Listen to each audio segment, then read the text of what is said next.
You're watching Drake Wing Gaming. Enjoy the video.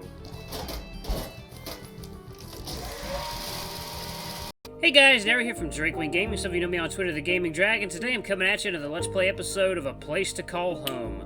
So the last episode was the introductory episode. We got introduced to the boys. There's some beefy boys. Also, this is kind of a menu bug that I've noticed. When you click anything, it restarts the menu music, or yeah, changes it. It's like changes the track or something. It's interesting. But anyway, guys, let's jump right back into it. Alarm chain, you're up, and let's do this. Oh yeah. Oh. Uh-oh. Table shaking and weird choking. Yep, I knew it! Leo? Leo, he's choking! The lion sprung from his seat and lifted the purple wolf by his sides. Are you choking? He thumbs up. He's choking. He's not choking. The wolf vigorously pointed at his throat, then held his two hands around his neck. Oh! He's choking! Alright! Leo cupped his hands around the wolf's stomach and started the drill. The wolf's eyes glared up at the ceiling like a goldfish on his last gulp of water. He was limp, unmoving, but twitching. Come on, puppy, spit it out! After a couple more attempts of making the wolf puke, the mush stuck in his throat still hadn't come out, and I started to panic. Leo, he's gonna die! Shut up, you're not helping! Leo moved vigorously, stroking harder, faster and stronger to the point where his fur glistened in sweat. He gritted his teeth. Why isn't it coming out? I don't know! The wolf passed out. Leo! Leo! I panicked. My eyes spun around the room looking for something to undo his stupidity. My heart raced at the thought of the wolf being in the threshold of life and death. Blind with desperation, I struck his stomach with a heavy punch, and the blow catapulted a ball of yellow mush into the air. Ah. Phileo? Hey, are you alright? Leo shook his lifeless body, and it waved like a wet sack. Licking the side of his own finger, the lion checked his nose for air. He's alright. Goodness, kid, you could have at least been a little less harsh. Sorry, I panicked. Well, he's unconscious for now. That blow was really something. Yeah. My dad used to have me punch down meat we hunted to tenderize it for cooking. I guess it kind of paid off. Anyway, what are we going to do with him now? Leo shouldered the wolf's arm and grunted. If you guys hear a noise in the background, it's my cat, one of my cats. She's in heat, and we've got her locked up in this room, and she's just screaming her little ear off. Leo shouldered the wolf's arm and shouldered. Help me get him to our room. The wolf's size was roughly Leo and mine combined, so was his carry weight. And I knew that even the lion and I wouldn't be able to carry him despite our muscled physique. It was evident as Leo's legs trembled for carrying half the wolf's body alone. He dropped him and panted. His body made a hard sound on the floor. Oops. I have a better idea. Huh. Well, he's an idiot for shoving all them pancakes down his throat. Grunting and panting sounds. Gah! Holy shit! What did you do to get this big anyways? We finally made it to the door of my room. Dragging a body across the floor is a hefty task, but it's still a very effective and viable method. Me and Phileo share the same room as the house originally has too. We also share the same bed. The other two rooms are the bathroom and the storage for junk. Don't get me wrong, I first suggested on sleeping on the sofa, but he kept insisting on me to sleep with him. Even went as far as lifting me off the ground and throwing me onto his bed whenever I lay down on a small sleeping mat on the floor. He was determined. Although his enormous size, the bed is wide enough for me to move around freely, and he compensates on his own by being a good body pillow. With our team effort and bronze, we managed to lift him up into the bed. As soon as we laid him down on the mattress, his body rolled like a drunk hog. Ah! Ha! Phew! Come again? He's so huge! I never really asked, but how'd he get this big? Well, he loved to work out a few years ago, but I think what contributed to his weight the most was the amount of whey powder he ate. He loved drinking those, huh? Oh, what did he do? Lift the entire gym? No, he ate it. As in, chug the powder straight off the can. Sometimes sprinkling it on top of a bread as a snack. Oh. He even aspired to be the next Schwarzenegger. He kept trying to lift me when we was small and would even try lifting my weights back in our place in Germany. He looked so adorable back then, he chuckled. Now, he's a little less cute. But it would look like he achieved his dream. I guess so too. We left the wolf to rest and decided to go back to finish our breakfast. On our way there, I looked at him. Leo? Would it really be alright to join you later? You better prepare yourself and change into something nice before we leave. Okay, what should I change into, though? Just wear something neat. Something white if you find it in any of Phileo's dresser. I don't want you scaring children away. What? I didn't say anything.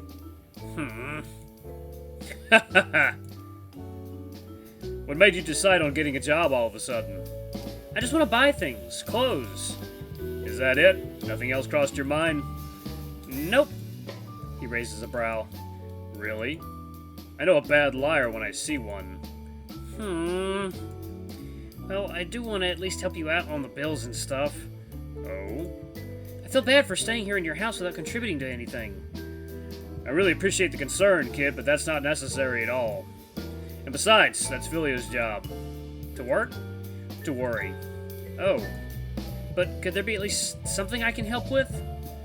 You already do the cooking and the cleaning and all the other things that needs inside the house. Though, with your cooking alone, it already pays for so much. Oh, okay then. I studied him carefully.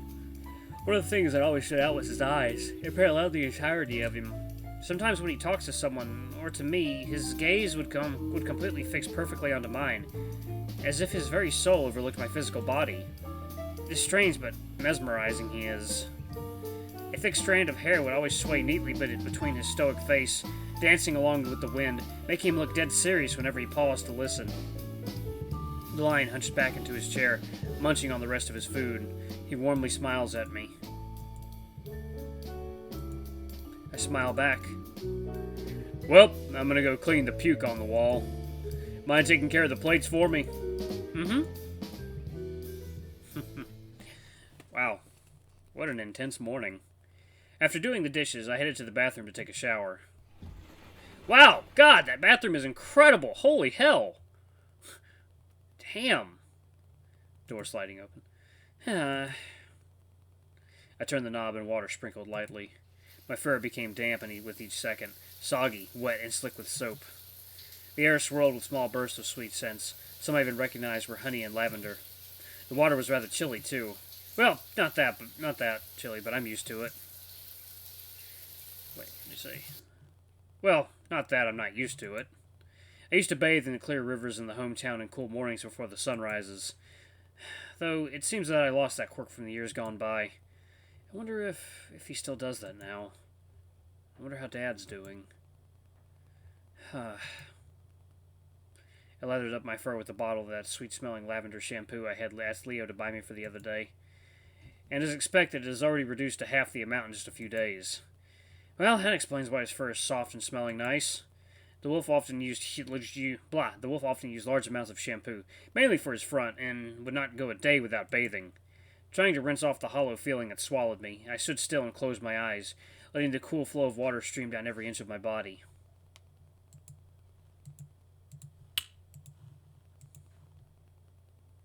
I still remember it. Too well, in fact. A bright summer's day on the river. My dad steadily sneaking up to a fish while I sank my body down the water, making bubbles with my nose. He lunges, his body submerged. He stays in the water for roughly a minute. He moves swiftly underwater like a jet with arms, reaching for the fish he was chasing. Gasping, his sculpted body sprung out of the water. He turns to me. Too fast! He panted. You're just too slow! He pieced a sly grin. Submerging himself into the water once more, he swims to my direction. At the blink of an eye, his bulky arm was already around my stomach. What are you doing? He lifts me off the water, shouldering me with one arm. Ha ha ha! I caught the fish! We both heartily laugh. I can never swim like you, Pa. You move so fast. I'm sure you got it in you. My blood runs through yours, after all.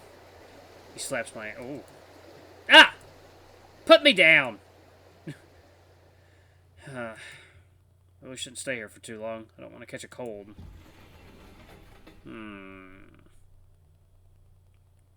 You got kind of a questionable relationship with your dad, I'll say that much. Maybe not. Maybe it's just, guy stuff, like the football players smacking each other on the ass. Oh, Lord. It was the wolf, completely naked. Well, almost. He still has his underwear on. Also, he looks incredibly fine despite what happened earlier. He stared by the glass slide. Damn! Well, hey there, hot stuff. Could you at least knock? The bathroom door was open, so I let myself in. I gotta wash off the gunk from earlier. I smell like cake. Anyway, want to shower together? I can scrub your back for you. No, go wait for your turn outside. But friends scrub each other's backs. We're friends, aren't we? You're just making excuses to have your back cleaned. Ah, come on, move over. He pushed me aside and gladly let himself in. The stall instantly became cramped and I had to squeeze myself to the wall. I wasn't bothered with him sharing a bath with me. In fact, my dad used to bathe with me all the time when I was young. The problem was, I didn't have anything to cover my lower half, and I'm not used to anybody looking at me naked. He took the bottle of shampoo from my hand and spewed an overly generous amount all over a bath scrub. There we go! Placing his hands on my back, the soft parts of his palms touched the linings of my back, scrubbing with care. He knew my skin was sensitive. A tingling sensation then rang between my legs as his fingers slid from my neck down to the underbone of my tail. It went on to what seemed like an eternity, and I'd gladly spend it right here. All I could do was anxiously stare at the wall in front of me while I waited for him to finish. Okay, now let's do your front. Front? What do you mean? Face me. Face me. Oh, hold up. I hesitated until common sense struck me. Oh, no. I am perfectly capable of cleaning myself. But you don't want me to scrub you? His voice was low, but not quite a whisper. I gulped. I do want him to, but I don't know. How he said that he made it sound like he meant something different. Just let me do it myself. Come on, just let me. Why are you so persistent? What's wrong about it anyway? I reached for the scrub in his hand. My body was stuck to his, squeezing his front viciously, rubbing his pecs, grinding against his washboard abs, and it was absolutely not the best time to get a hard on. The scrub! It was too late. I remember I already sprung up to its fullest and it was touching against another of its own. Lewd. Door sliding open. What a hectic morning. Nothing a hot shower can't fix.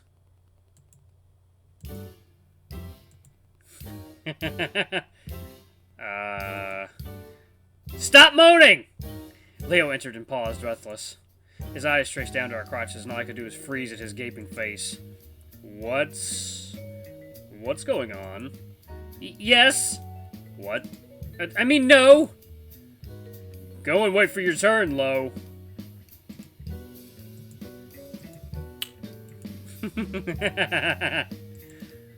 God! People can't have any privacy these days. I'll come back later then. Wait! It's fine. Your turn to scrub my back.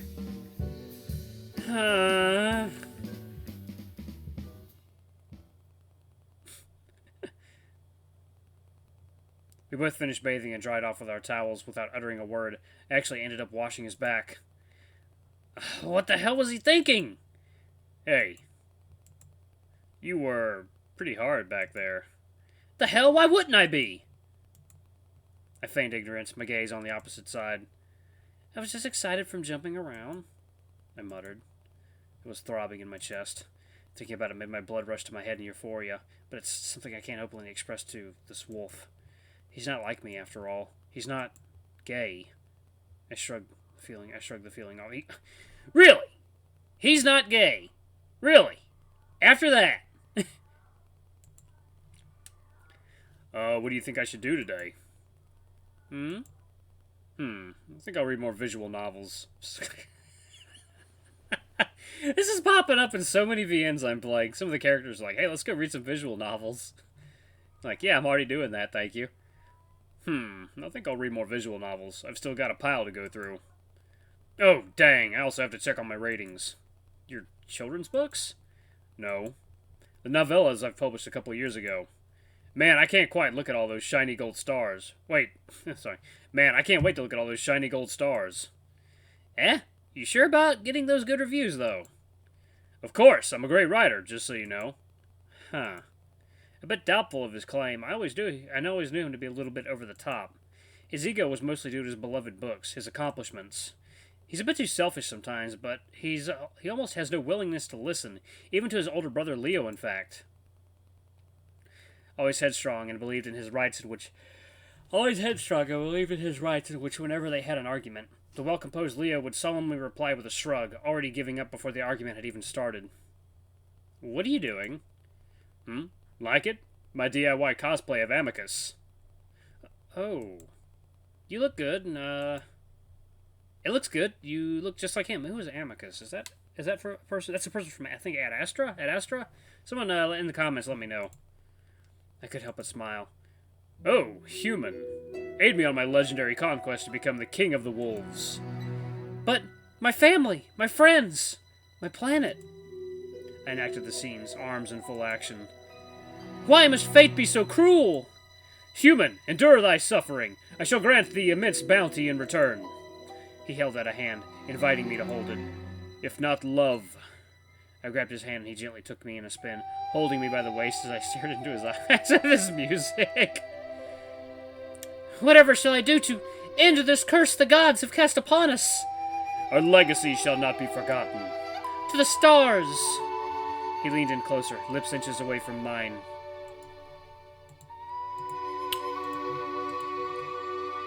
Ed. You two done yet?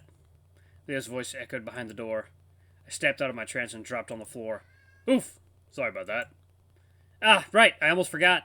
I am going with Leo today at the park. Hopefully I'll be able to gain something. So you really are serious about getting a job, huh? Yeah, my hands are already feeling cold just thinking about it. I'm pretty bad at being social. Hey, if you ever get nervous, you can always axe him down with your hunting skills. Haha, I guess. Before going out, the wolf held the doorknob, pausing for a moment. Let's do that again sometime. He winked. We exited the bathroom with towels on our waists. Leo eyes us both. He doesn't seem too pleased. A towel on your waist, huh? A towel. Huh? Hi, Lo. He gives the lion a nuzzle on the mouth. To the stars! He grabbed my shoulder and waited for the wolf to enter the room. I tensed up. Ludus? I froze, his voice sent a cold spark on my spine. I avoided his gaze and focused on his bulge instead. What did you two do? We were kind of fighting for the scrub. He paused. That's it? Yeah, why? Nothing. Say, by any chance, do you... He pauses again, but his hold slightly tightens. Never mind. He pats my head. He didn't sound angry, but he didn't look too happy about it either. I stood by the door for a moment, quiet. Well, that could have gotten extremely lewd. Well, it did get extremely lewd, but we didn't go further. Flipping through the folded clothes in Phil's dresser, I pull out a pair of neat ones, a plain white shirt and brown shorts, just in case I crap on myself. What? Why would you do that? It was 9:45. All I needed to do left was wait for the lion. I'm not the early bird type, but today was an exception, so I had to adjust. I plopped on the sofa and switched the TV channels to find some cartoons just to kill the time. Nothing caught my eye until my thumb froze to a panther, his mouth held tight with an iron muzzle. Ooh? 2 victims of an assault reportedly found on the street earlier this morning. Authorities have linked the incident to a powerful synthetic drug called Plaka. Plaka is a well-known drug, a potent, highly addictive stimulant where people who take it go berserk for a hefty amount of time. It originated ages ago, in times before the war. The drug was developed mainly as enhancers for soldiers in the military. With its aid, success was inevitable. But like every other drug that existed, it had its own downsides. This particular drug was a behemoth, unlike any other, as if it was made by a demon. Those who took the drug lost their minds, mauling everything in sight, ripping the poor soul out of the victim, their body in shreds. The user also has a high amount of pain tolerance as well, making themselves last longer in the battlefield. Thankfully, that ungodly version of the drug was now replaced with a rather tame variety, and it is mostly used for another thing, like quenching one's lustful desires. It increases one's drive for pleasure, and it showed effectively as the two victims had hemorrhoids. Another breaking news, furry visual novel server massively overrun by horny Brazilians. Netizens are concerned by the sudden rise of exotic mammalian horniness. Root of cause? Unknown. I'm glad I haven't checked the server for a while. I like the humor in this game. This game is silly. Very, very silly. The humor reminds me a lot of Fatal Force, actually. I love it. I'm here for it. Anyway, guys, thank you so much for watching. Don't forget to like, comment, subscribe, and ring that notification bell until the next video. I love you all. I'll see you next time. Bye-bye!